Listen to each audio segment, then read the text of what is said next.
प्रदेशं निधीन्द्रादिदेवे सदा स्तूयमानं समाधिस्थमूर्तिमय ज्ञानदेवम् ओम नमो ज्ञानेश्वरा करुणा करा दयाळा तुमचा अनुग्रह लागलो पावन झालो चराचर्य आत्मरूप गणेशु केलिया स्मरण होय सकल विद्यांचे अधिकरण हे जीवंदू श्री चरण श्री गुरूंचे ते नमस्कार वडियाता मस्तक हे पायावरी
सुख दुःख साहे अंगे प्रस्तुत प्राप्त प्रसंगी कीर्तन रूपी सेवे करता निवडलेला अभंग जगद्गुरु जगदवंदनी वेद मान्य देव मान्य संत मान्य श्रीमंत साधू तुकोबाराय यांचा 4 चरणाचा अभंग आज या ठिकाणी आपण कीर्तन रूपी चिंतनाकरिता निवडलेला आहे।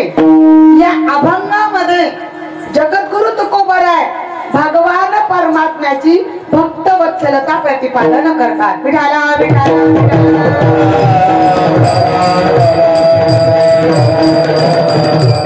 सेवेला आरंभ करण्यापूर्वी द्यायचा तो परिहार असा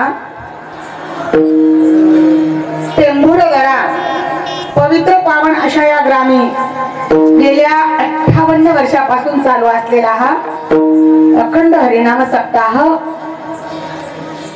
आणि या सप्ताहामध्ये रमामाय यांच्या कृपा आशीर्वादाने आप्पा स्वामी महाराज यांच्या कृपा आशीर्वादाने आणि ग्रामदैवत असणाऱ्या हनुमंतरायांच्या कृपा आशीर्वादाने तुम्हा सर्व गावकऱ्यांच्या सहकार्यातून चालू असलेला हा अखंड हरिनाम सप्ताह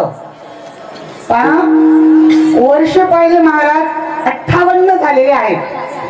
म्हणजे अजून 2 वर्ष झालं की कंप्लीट किती होतात 60 वर्ष होतात। आणि 60 वर्षानंतर काय येतं तुम्हाला माहितीये का की नाही 12 वर्ष झाले आपण एक टप म्हणतो महाराज बरोबर आहे की नाही 50 वर्षाला अमृत महोत्सव म्हणतो पण 60 वर्षाचं महत्व जर सांगायचं कारण तुमच्या सप्ताहाची वाटचाल चालू आहे बरं का तिकडं आणि 60 वर्ष झालं की असं म्हणावं लागेल की आपल्या या टेंभुरदरा गावामध्ये अखंड हरिनाम सप्ताहाची कपिला षष्ठी झाली। विठाला विठाला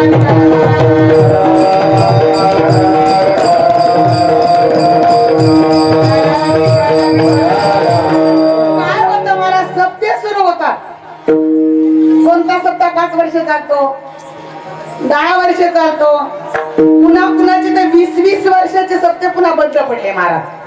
आता सप्ते का बंद पडते त्याला नाना कारण आपल्याला कारण घ्यायचे नाही पण तुमच्या या सप्ताहाला जे अधिष्ठान आहे अधिष्ठान म्हणण्यापेक्षा ज्यांच्या कृपा आशीर्वादाने हा सप्ताह चालतो ते अधिष्ठान मजबूत आहे बरं का। रमामाई यांचा आशीर्वाद आहे आणि आप्पा स्वामी महाराज यांचा सुद्धा आणि त्यांच्या कृपा आशीर्वादानं सुंदर मृदंगाचार्य गायनाचार्य ज्ञानवृद्ध वयोवृद्ध तपोवृद्ध श्रोते मंडळी आणि तुमच्या समोर या ठिकाणी आजचा हा सेवेचा योग सेवा करत असताना गायनाचार्यांना हात जोडून विनंती मला सांभाळून घेणे कारण तुमच्यावरती तिथं काय असतं मृदंगाचार्य गोड मृदंग हात गीतामध्ये गोडवा आहे, गाणाऱ्यांच्या आवाजामध्ये सुद्धा गोडवा आहे. आणि श्रीमद भागवत कथा या ठिकाणी आपण श्रवण करत आहात.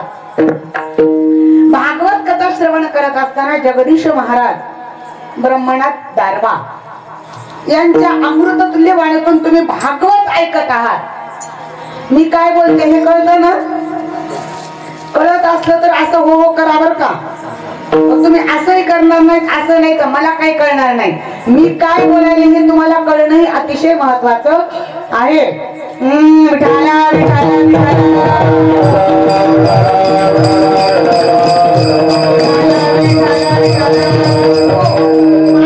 आज एकादशी आहे बर का. कारण यावेळेस 2 एकादशी आलेले आहेत, आजची आणि उद्याची. तुम्ही सगळे आजची एकादशी धरली का? बोलायचं महिला वर्ग. माझी उपाधी स्त्रीची बोलायचं बरं का कीर्तनामध्ये. मग आज एकादशी नाही म्हणल्यानंतर तुम्ही आता भरपूर जेवण करून आला. 9:30 पावणे 10 झालेत महाराज. बिना जेवणाचं कोणी राहत? पण भरपूर जेवला, थंड हवा सुटलेली आहे. मला सांगा आता डोक्याला काही ताण? काय डोक्याला ताण नाही.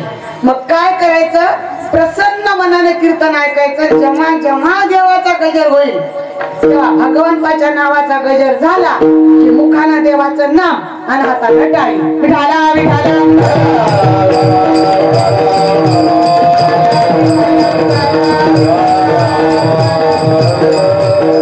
काय पा महाराज, भागवत कथा या कलियुगामध्ये आपण जन्माला आलो. कलियुग म्हणलं कृतयुग, त्रेतायुग, द्वापारयुग आणि कलियुग.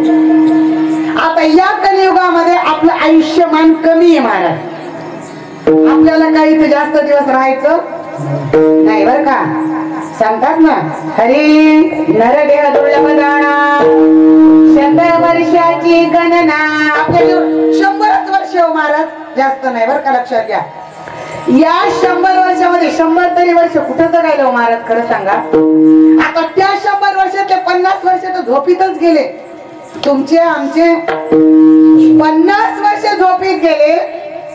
50मध्ये काही बालपणात गेले आणि काही तरुणपणामध्ये विषय भोगण्यात गेले.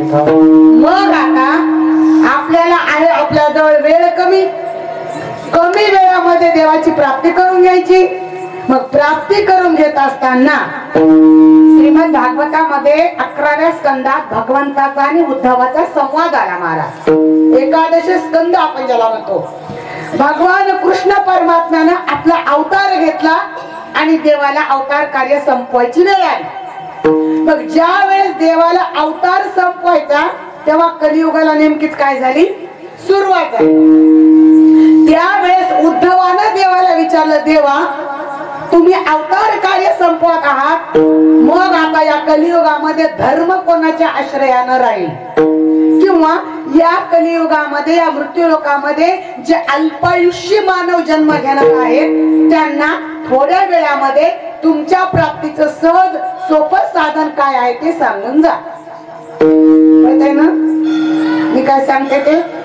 आणि भगवान परमात्म्याने उद्धवाला सांगितलं, उद्धवा या मृत्यू लोकामध्ये या अल्पायुष्य लोकांना 7 दिवसामध्ये देवाची प्राप्ती होऊ शकते. किती दिवसामध्ये? 7. भागवत किती दिवसाचं आहे? काही इकडे 15 दिवसाचं आहे. भागवत म्हणलं की किती दिवसाचं आहे? 7. 7च दिवसामध्ये देवाची प्राप्ती करून देणारं साधन म्हणजे श्रीमद भागवत आहे. श्रीमद भागवत म्हणजे प्रत्यक्ष भगवान परमात्मा. विठाला विठाला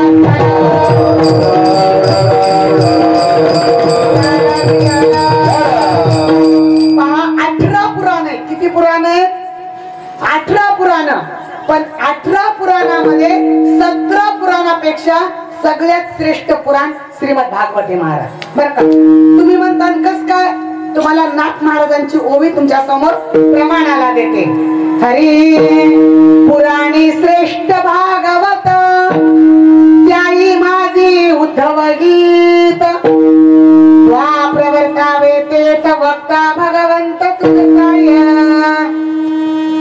भले सगळ्या पुराणात श्रेष्ठ म्हणजे हो.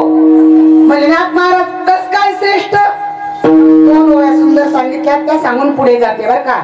मातेसी दाविले निज रूप गोवळिया दाविले वैकुंठ दीप परी बालपणीचे रूप नेदीच अल्प पालटे. देवानं बर का ज्या लीला